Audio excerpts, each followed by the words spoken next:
Eh bien bonjour les amis, on se retrouve aujourd'hui, là vous voyez, ça va faire quasiment un mois et demi là que nous avons récupéré toutes nos feuilles. Alors on a récupéré toutes nos feuilles qu'on a laissé macérer, alors plusieurs brouettes, hein, vraiment plus d'une quinzaine de brouettes, et vous voyez notre fameux terreau de feuilles, et j'y ai ajouté un petit peu épluchage de légumes tout simplement, hein. Et ça nous permettra ainsi de nourrir notre serre, hein. Alors voilà, donc n'oubliez pas qu'une fois par mois vous devez absolument mélanger votre terreau de feuilles. Alors vous voyez, on va y mélanger le tout comme ça, et en plus je vais vous dire, je vais y ajouter encore un petit peu de potasse. Alors vous voyez, c'est de la potasse, bon c'est des cendres de bois, hein, des cendres de bois avec un petit peu de gazon de cet été.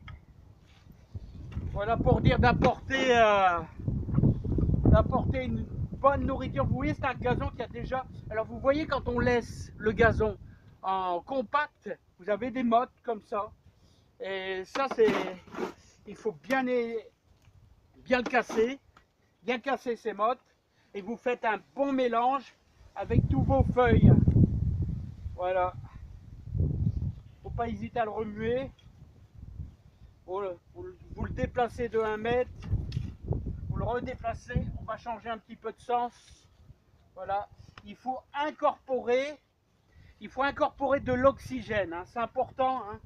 Autrement, bah, il pourrit difficilement.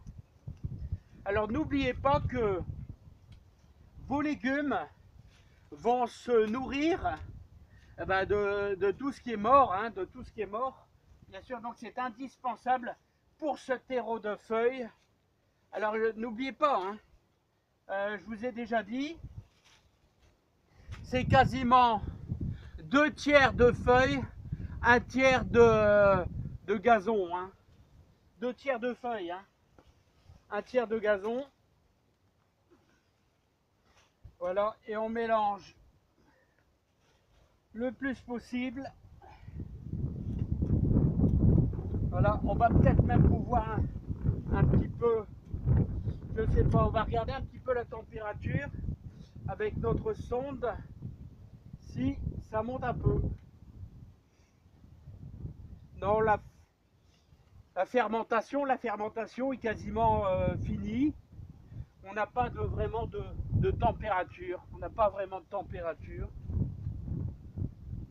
Voilà, donc on procède à un bon mélange. Et vous faites ça, vous allez faire ça début janvier aussi. Voilà, début janvier. Le but, c'est d'incorporer de l'oxygène. Parce que quand c'est compact comme ça, vous voyez, quand c'est compact comme ça, eh bien, c'est plus long à se décomposer, hein. Voilà. On y rajoute un peu de potasse avec nos fameuses cendres de bois, tout simplement. Et hop. Et toujours avec de l'humidité. Voilà.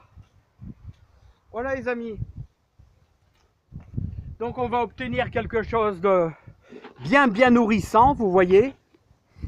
Quelque chose de très nourrissant. Vous voyez, il y a quasiment 1 mètre cube. On ne mettra pas tout bien sûr dans la serre, hein.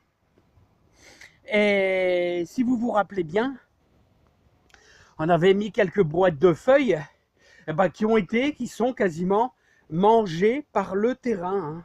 Le terrain les mange, enfin c'est une image, hein. Autrement dit, tous les petits êtres vivants, tout ce qui est bactéries, choses comme ça, se nourrissent dans la terre, voilà. Et bien sûr les vers, etc. Et tout est incorporé. Voilà, on travaille bien notre terre, hein. Tous les 15 jours, on vient travailler notre terre pour avoir une super bonne terre dès la rentrée. Et on ajoutera un petit peu notre terreau de feuilles aussi. Et là, je pense qu'on aura quelque chose de fabuleux. Hein. Et bien sûr, au mois d'avril, on va réattaquer le paillage pour conserver l'humidité avec les premières chaleurs qui vont arriver au mois d'avril. Bon les amis, allez, travaillez bien votre terreau de feuilles. C'est indispensable pour avoir de super beaux légumes. Allez, à bientôt, bye bye.